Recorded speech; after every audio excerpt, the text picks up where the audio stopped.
Hi, this is John. Just want to do a little update to my video I did before about the van dwelling in the eclipse. A little bit of update to the information now that we're getting closer to the event.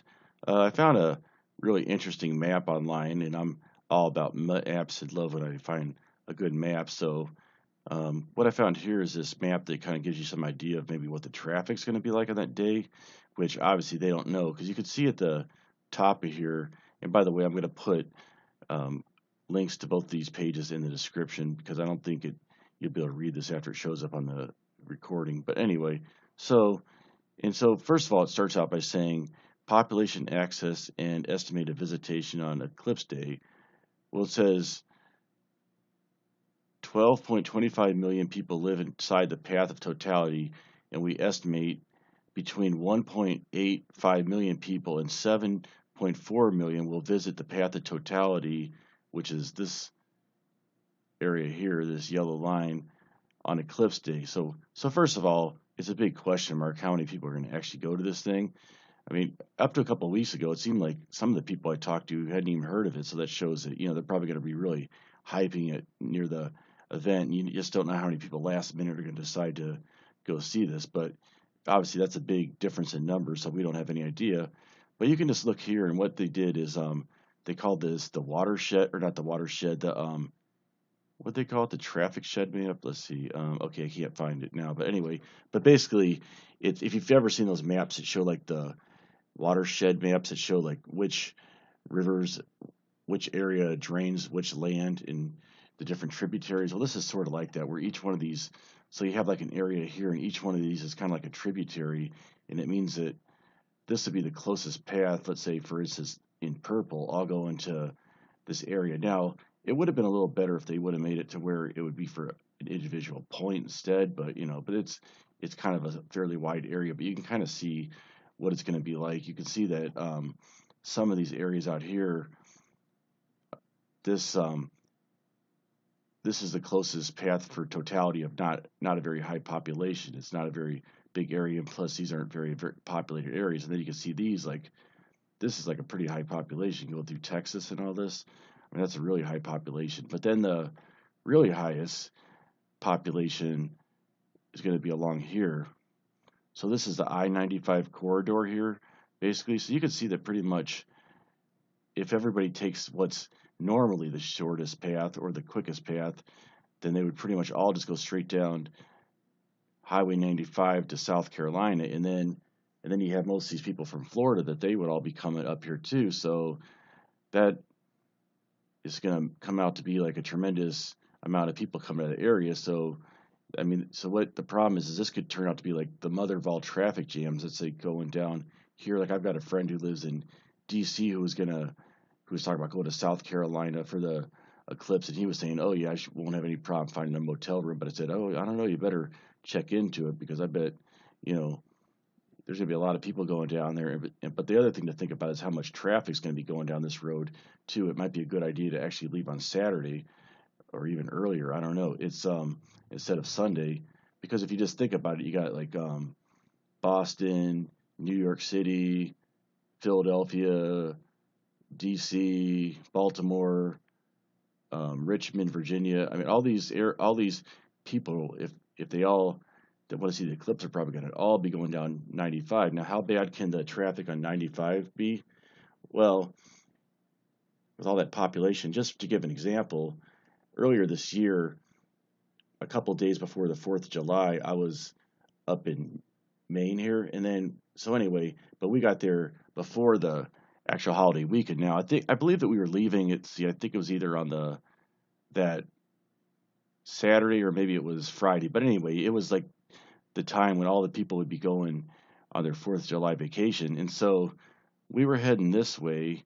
Okay. And then we crossed the border here into this little bit of New Hampshire, which is about 17 miles. And I kid you not, I mean, it was like the other way, the traffic, I mean, it was basically like bumper to bumper for like 17 miles. I mean, you can imagine it must have taken the people like 3 hours to get through this little section here. And then just multiply that by, and just think that the 4th of July is just an event that happens every year. So it's really not that big a deal.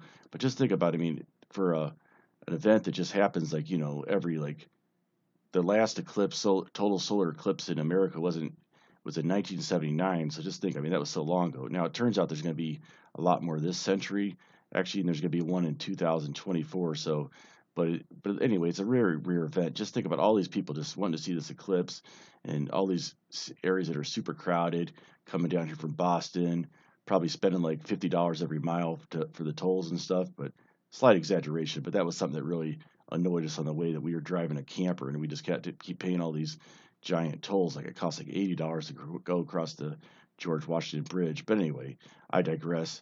So anyway, so they go down through all this, and then they, you know, all this thing, go through the nightmare of DC traffic and all that, and then Richmond, and then they all end up coming here, and then you have, just think about how big of a traffic jam that could potentially be. Now it might not be, because everybody might not leave on the same day, and maybe not as many people are going to go to see it as we thought, and maybe some of them, maybe not all of them, are going to choose what we'd consider the quickest path there, according to this map. Maybe because you can see that maybe they could just go here and go down this way instead. I don't know what highway that is, but anyway, it might be like the Pennsylvania Turnpike or something. But anyway, maybe down here, like around Nashville. But the point is, I mean, yeah, it could potentially be like the mother of all traffic jams, coming down this way, and then coming up this way too, and then all of them meeting in this area. And then I was kind of thinking it's almost like you know, in Revelations, like the armies coming from the east and the west, and all these millions of people in these armies all meeting at like Armageddon. So this is like the Armageddon of traffic jams going on here. So anyway, so glad I'm not living on the East Coast and have to deal with that. So, but what I'm planning on doing is, and this plan could change, is before I was thinking of going to my hometown, St. Louis, where I could have lived with people or stayed with people during the eclipse. But the quickest way is really going to be, for me, would be just go down 35 here, down to a little bit north of Kansas City, and I guess that's, hopefully it shouldn't be too bad. But after looking at this map, you figure that you're going to have all the people from Minneapolis, and then maybe some of the people from Kansas City coming there. So I mean, it might be, which won't affect the traffic, but it'll affect maybe that if I go to some little town here, it might be really crowded. So I was planning on leaving Sunday, going down, sleeping in the van, and then the next day going to like a little town and just sitting maybe in a park in the town and taking a look at the eclipse. But maybe I'm thinking maybe I'll go on Saturday night instead, maybe, and then maybe possibly do something like maybe come down to like Des Moines or something like that. Because the problem is if I see, it's going to be somewhere around in this area is where I want to be. The problem is I don't really want to be trying to like sleep in the van in some little town someplace, and especially not sleeping at a Walmart all day or something like that, or staying at a Walmart all day, or I don't know. I'll have to think about how that's going to work out. But anyway, you don't want to have to stay at a Walmart like 2 nights in a row, and it might be a lot of people at that Walmart, so maybe I wouldn't want to do that. So I'm thinking maybe sleeping in Des Moines on Saturday night, and then maybe sleeping maybe a little north of the action on Monday night, and then on Monday night just driving down into one of these areas. Now, as far as the towns, this Cameron, Missouri, that looks like it would be a good place to go to, because it's pretty close to this is the path of totality here. So the path of totality is here, so they're pretty close to the center here. But I'm kind of not sure if I want to go there or not, though, because the problem is there might end up being a bunch of people going there, just because if it's people coming down from 35 from like Minnesota and Iowa, maybe they'll think, okay, yeah, this is about the biggest town along 35, and then stop there. That's a possibility. I don't know if the people from Kansas City will really come up. They'd probably maybe either stop some place closer, or just maybe go to the north suburbs of Kansas City. Maybe they got some friends there or whatever, so, or maybe go to St. Joseph. At least St. Joseph, that's kind of been in the news a lot. And in fact, one person I talked to actually seemed like, oh, you got to go to St. Joseph. It's like, no, you don't really have to go to St. Joseph. It's really any place along this path. That's just, they were just naming kind of like major cities, fairly major cities that are along the path. But anyway, so I got to think like maybe there's some other smaller towns around here maybe I could go to.